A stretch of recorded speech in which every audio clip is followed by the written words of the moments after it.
Okay, so yun.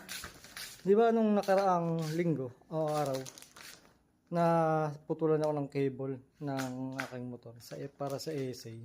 So ito na. Dumating na yung parcel ko. Sa TikTok shop lang ako umorder kasi yung mga pinuntahan kong shop walang available. So ito ay throttle cable number 2.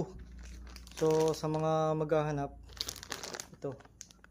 Yun yung ipa-flash ko na lang yung parang pinaka number niya. Yung code, yung para alam nyo yung Pag in-order nyo sa TikTok shop, so hanapin nyo yung throttle cable number 2. So yung number 1, yung pinaka parang may adjacent. Ito kasi wala, isang diretso lang. So yun, dahil kararating lang yan, ikakabit ko.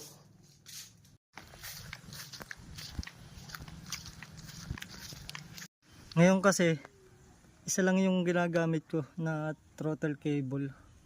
So ito kasi dapat dito, itong binili ko para dito sa so yun, aking ipagpaplitin para may balik sa dati.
Ang itsura niya, yan, ganyan ang function niya.